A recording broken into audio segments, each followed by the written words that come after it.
کبھی کبھی ہمارا صبر، ہمارا انتظار ہمیں بہت سے وسوسوں میں ڈال دیتا ہے۔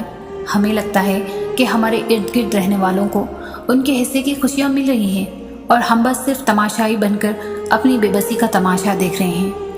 شاید ہمارے نصیب میں کوئی خوشی ہے ہی نہیں، لیکن یہ محض ہماری مختصر سی سوچ ہی ہو سکتی ہے، کیونکہ میرے اللہ کی رحمت کا تو کوئی حساب ہی نہیں۔ ہمارا اللہ بہتر جانتا ہے کہ ہمیں کون سی خوشی کب دینی ہے اور کتنے صبر کے بعد دینی ہے۔ ہم اکثر اپنے اللہ سے پھول مانگ رہے ہوتے ہیں اور وہ ہمیں نہیں دیتا، کیونکہ وہ جانتا ہے یہ پھول ہمارے لیے بہت نقصان دہ ہے، اور پھر وقت آنے پر وہ ہمیں پھولوں کا گلدستہ عطا کر دیتا ہے۔ بے شک میرا اللہ بہت محبت کرنے والا ہے۔ اللہ پاک تمہاری زبان کو مانگنے کی ہمت تب دیتا ہے جب وہ تمہاری دعاؤں پر راضی ہونا چاہتا ہے۔ تمہارے دل میں بار بار ایک ہی چیز کا خیال آنا اس کی جانب سے اشارہ ہے کہ تم اسے مناؤ۔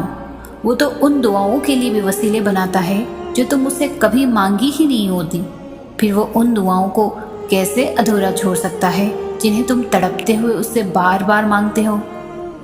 اس دیری سے مت گھبراؤ، بس اتنا یاد رکھو کہ جو کام اللہ کی رضا کے لیے کیا جائے وہ عبادت ہے، پھر چاہے وہ انتظار ہو، یقین ہو، صبر ہو یا دعا۔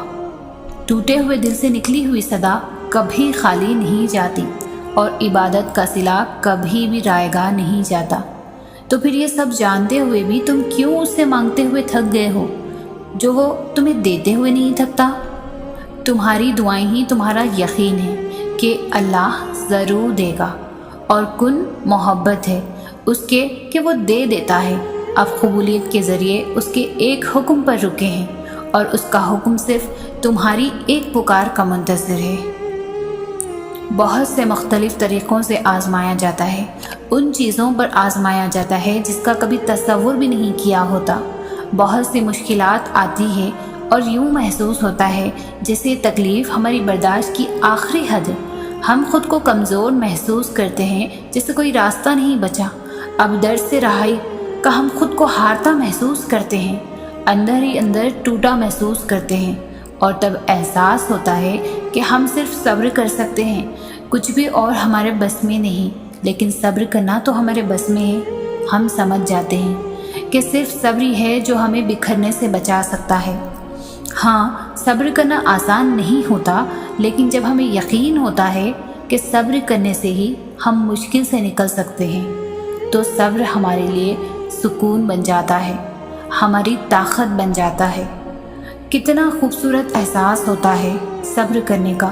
بہت تکلیف میں بھی زبان پر ایک ہی بات ہوتی ہے کہ اللہ پاک ہے نا، سب ٹھیک ہو جائے گا، اور پھر صرف سکون رہ جاتا ہے۔ زندگی کبھی بھی کسی کے لیے بھی آسان نہیں ہوتی۔ اللہ پر توکل کا مطلب یہ نہیں کہ آپ کی زندگی میں مشکلات نہیں آئیں گی۔ بہتری کے راستے پر چلنے کا یہ مطلب نہیں کہ اب دکھ نہیں آئیں گے۔ زندگی کا کوئی بھی موڑ آسان نہیں ہوتا، مشکلات بھی آتی ہیں اور دکھ بھی ملتے ہیں، لیکن جب ہم اللہ کی رضا میں راضی رہنا سیکھ لیتے ہیں اور اللہ کے انتخاب کردہ راستوں پر چلتے ہیں، تو دکھ میں بھی مزہ آنے لگتا ہے، ہر غم میں سکون ملنے لگتا ہے، کیونکہ دل اس بات پر مطمئن ہوتا ہے کہ یہ اللہ کا انتخاب کردہ راستہ ہے اور اس میں اللہ کی رضا ہے، اور جس چیز میں اللہ کی رضا ہوتی ہے وہ کبھی ہمیں بے سکون نہیں کرتی۔ اللہ کے انتخاب بے حد پرسکون ہوتے ہیں، پھر چاہے آپ مطمئن ہوں یا نہ ہوں۔ جب تم ہر اس چیز کے لیے انکار کر دو گے جو اللہ کو ناراض کرتی ہے، پھر اس کو پانے کے لیے تمہارا دل دن رات ہی کیوں نہ تڑپتا ہو۔ تم اچھے اور برے میں فرق نہیں جانتے، کیونکہ تم خود سے محبت ہی نہیں کرتے۔